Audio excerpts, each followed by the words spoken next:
نعمتیں عطا کی ہیں، زبان ان میں سے ایک نعمت ہے۔ اللہ تعالیٰ نے ہمیں زبان دے کر ہم پر پابندی عائد کی ہے کہ ہم اس سے سیدھی سچی اور برحق گفتگو کریں اور اس کا جائز استعمال کریں اور اس کے ناجائز استعمال سے بچیں۔ اللہ تعالیٰ سورہ احزاب آیت نمبر 70 اور 71 میں ارشاد فرماتا ہے کہ یا ایھا الذین آمنوا اتقوا اللہ وقولوا قولا سدیدا یصلح لکم اعمالکم ویغفر لکم ذنوبکم۔ اے ایمان والو، تم اللہ سے ڈرتے رہو اور درست بات کہا کرو، وہ تمہارے اعمال کی اصلاح کر دے گا اور تمہارے گناہوں کو معاف کر دے گا۔ اس آیت میں اللہ تعالیٰ ہمیں دو باتوں کا حکم دے رہا ہے۔ پہلی یہ کہ ہم اللہ سے ڈرتے رہیں تاکہ ہم اس سے ڈر کر اس کی نافرمانی سے بچتے رہیں، اور دوسرا یہ کہ ہم اپنی زبان سے سیدھی سچی اور برحق گفتگو کریں۔ لیکن ایک تلخ حقیقت ہے کہ سماجی زندگی میں اکثر مصیبتوں کی وجہ آدمی کی زبان ہوتی ہے۔ زبان کی بے احتیاطی گھر کے اندر اور گھر کے باہر آدمی کے لیے بے شمار مسائل کھڑا کر دیتی ہے۔ اگر انسان زبان کو قابو میں رکھے یا کم از کم ایسا کرے کہ نازک لمحات و موقع پر خاموش رہے تو وہ یقینی طور پر غیر مناسب باتوں سے محفوظ رہ سکتا ہے۔ زبان ہم کو اس لیے دی گئی ہے تاکہ ہم اس سے خوشگوار گفتگو کریں، نہ کہ اس لیے دی گئی ہے کہ ہم ایک دوسرے کو تکلیف پہنچائیں۔ حکمہ کہتے ہیں کہ بے وقوف آدمی کا دل منہ میں ہوتا ہے اور عقل مند آدمی کی زبان دل میں ہوتی ہے۔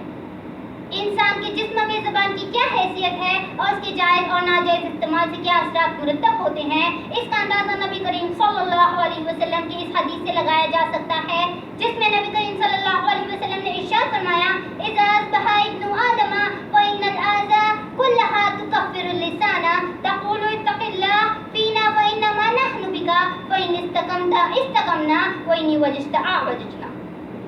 یعنی جب ابن آدم صبح کرتا ہے تو جسم کے تمام اعضاء انتہائی عاجزی کے ساتھ زبان سے التماس کرتے ہیں کہ ہمارے معاملے میں تم اللہ سے ڈرتے رہنا کیونکہ ہم تمہارے ساتھ معلق ہیں۔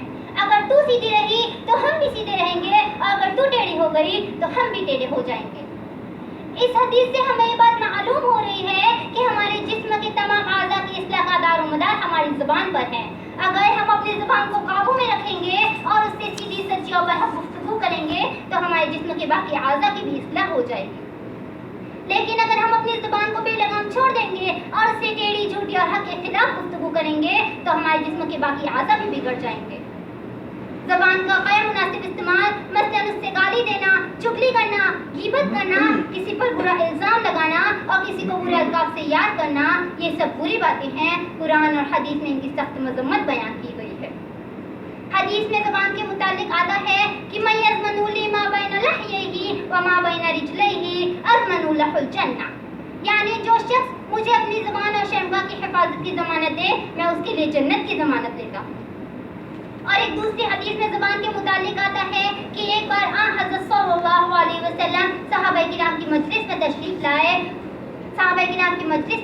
لائے تھے کہ اچانک ابو جہل آ گیا اور ان کے درمیان بیٹھ گیا اور صحابہ کرام اور رسول اللہ صلی اللہ علیہ وسلم کو برا بھلا کہنے لگا، اور صحابہ کرام ان کی بری باتوں کو خاموشی سے سنتے رہے اور ان کی بدزبانیوں کو برداشت کرتے رہے۔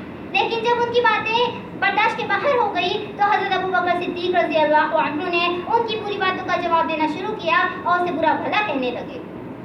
اتنا ہونا تھا کہ حضرت صلی اللہ علیہ وسلم اس مجلس سے اٹھ کھڑے ہوئے اور جانے لگے تو حضرت ابو بکر صدیق رضی اللہ عنہ نے ان کا دامن تھام لیا اور عرض گزار ہوئے کہ یا رسول اللہ صلی اللہ علیہ وسلم، ہم سے کیا گستاخی یا کیا بے ادبی ہو گئی ہے جو آپ اس مجلس سے اٹھ کھڑے ہوئے؟ آپ صلی اللہ علیہ وسلم نے ارشاد فرمایا کہ جس مجلس میں رحمت کا فرشتہ نہیں رہتا وہاں محمد کیسے رہ سکتا ہے؟ حضرت ابو بکر صدیق رضی اللہ عنہ نے کہا یا رسول اللہ، ہم نے نہیں سمجھا۔ آپ صلی اللہ علیہ وسلم نے ارشاد فرمایا ابو بکر، ابو جہل تمہیں ابھی برا بھلا کہہ رہا تھا اور تم اس کی باتوں کو خاموشی سے سن رہے تھے، تب اس مجلس میں ایک رحمت کا فرشتہ تھا جو اس کی بری باتوں کے بدلے ہم پر اللہ تعالیٰ کی رحمت بھیج رہا تھا۔ لیکن جب تم نے اپنے دشمن کو برا بھلا کہنے کے لیے اپنی زبان کو کھولا تو وہ رحمت کا فرشتہ یہاں سے چلا گیا۔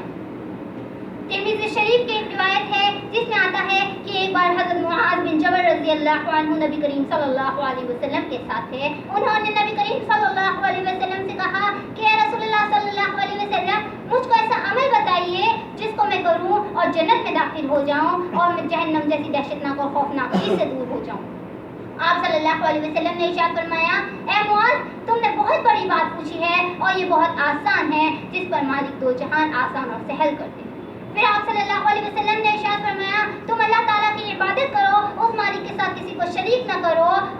رمضان کے روزے رکھو، نماز ادا کرو، زکوٰۃ دو اور خانہ کعبہ کا حج کرو۔ پھر آپ صلی اللہ علیہ وسلم نے ارشاد فرمایا کہ کیا میں تم کو نہ بتاؤں معروف اور بھلائی کے دروازے کیا کیا ہیں؟ آپ صلی اللہ علیہ وسلم نے کہا سنو، روزہ ڈھال ہے، صدقہ گناہ کو اس طرح بجھاتا ہے جس طرح پانی آگ کو، اور رات کی خاموشی میں نماز پڑھنا۔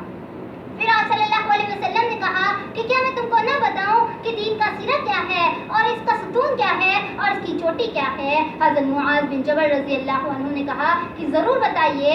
آپ صلی اللہ علیہ وسلم نے ارشاد فرمایا اس کا سرا اسلام ہے، اس کا ستون نماز ہے اور اس کی چوٹی جہاد ہے۔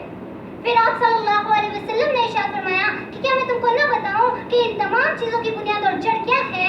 حضرت معاذ بن جبل رضی اللہ عنہ نے کہا کہ ضرور بتائیے۔ آپ صلی اللہ علیہ وسلم نے اپنی زبان پکڑ لی اور ارشاد فرمایا کہ اس خدا کے لیے اس کو روکے رکھو۔ میری بہنوں، میں آپ سے التجا کر رہی ہوں کہ ہمیں اپنی زبان کی حفاظت کرنی چاہیے، یعنی ہمیں یہ سوچنا چاہیے کہ ہم کیا بول رہے ہیں اور اس کا اثر دوسروں پر کیا ہو رہا ہے، خاص طور پر اس وقت جب ہم چار لوگوں کے درمیان بیٹھے ہوئے ہوں۔